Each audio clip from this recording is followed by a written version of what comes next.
ان کے کلام کی ہے نہیں ہے، یہ تازگی تو ذکر مبارک کی ہے جو اہل بیت کا ذکر ہے،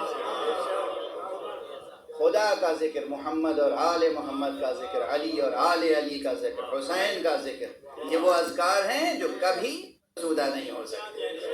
صلوات پڑھ دیجئے محمد۔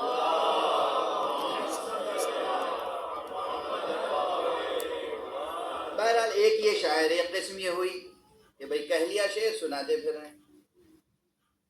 دوسرے شاعر بھی ہوتے ہیں جو ان سے بڑے جینیس ہوتے ہیں، تاریخ میں مثال موجود ہے۔ فارسی کے ایک شاعر کی مثال مجھے یاد آ گئی، عرفی بہت بڑا شاعر ہے، بہت بڑا شاعر، سینکڑوں شاعروں کا ایک شاعر ہے۔ آج بھی عرفی کا دیوان پڑھ کے نہ جانے کتنے شاعر بن سکتے ہیں، جینیس، اور کم عمری میں انتقال ہوا۔ میرا خیال ہے کہ 28-29 سال کی عمر تھی جب انتقال ہو گیا اس کا۔ عاشق محمد والے، عاشق علی، جس نے سمجھیے کہ چشم مشیت میں آنکھیں ڈال کے یہ بات کہی تھی کہ تم مجھے کہیں بھی موت دو، میں پہنچوں گا نجف۔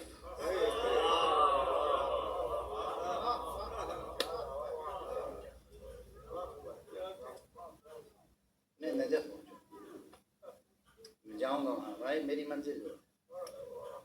یہ عرفی کا دیوان چوری ہو گیا، تو اس کے جو معاصرین تھے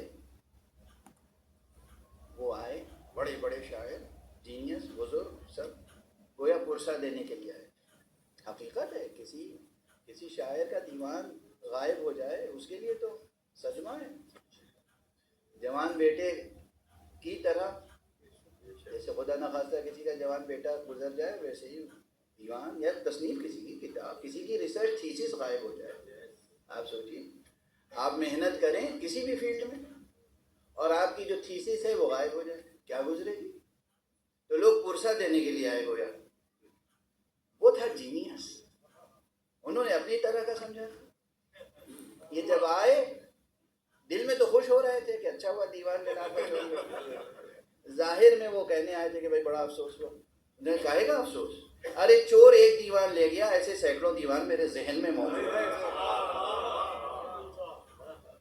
تو یہ ہوتے ہیں کہ جس محفل میں کہیے نیا کلام لے کے حاضر ہوں گے، جس بزم میں کہیے نیا کلام لے کے حاضر ہوں گے، ٹھیک ہے نا؟ جب عام انسانوں میں یہ مثالیں موجود ہیں کہ کوئی خلاق کسی دو بزم میں ایک جیسا کلام پیش نہیں کرتا، تو جو خالق این و آ ہے، یہ ممکن کیسے ہے کہ پروردگار دو چیزیں ایک جیسی پیدا کر دے؟ ذہن میں راسخ ہو رہی ہے بات؟ اور اس کی سادہ سی سامنے کی مثال کیا ہے جو بچوں کو یاد رہے گا، بھول ہی نہیں سکتا، کوئی بچہ ہو بڑا ہو کوئی نہیں بھول سکتا۔ قرآن مجید میں سورہ قیامت میں بھی اس کا ذکر ہے، لیکن ہم ویسے ہی آپ کو بتائے دیتے ہیں۔ یہ جو انگلیاں ہیں نا آپ کی پوریں، کتنے انسان ہیں کرۂ ارض پر؟ کسی دو انسان کی ایک جیسی۔ یہ ایک سچائی ہے نا، سائنٹیفک ریئلٹی ہے۔ اور اسی طرح آپ شریفوں کو تو نہیں پہچانتے، مجرموں کو پہچانتے ہیں۔ یہ طریقہ وہ ہے جو مجرموں کو تلاش کرنے کا طریقہ بنا لیا گیا ہے، ٹھیک ہے نا؟ بہرحال جو جیسا ہوتا ہے وہ ویسے ہی کو تلاش کرتا ہے۔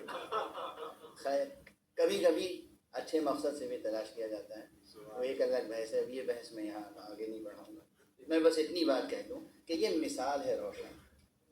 کرۂ ارض پر جتنے انسان ہیں کسی کی یہ پورے ایک جیسی ہیں۔ کیوں؟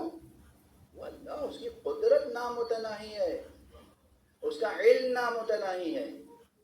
کسی کو کوئی دو چیزیں تو اس نے ایک جیسی نہیں بنائی، محمد کو ہمارے جیسا بنا دیا۔ سبحان اللہ، سبحان اللہ، صلوات پڑھیے محمد۔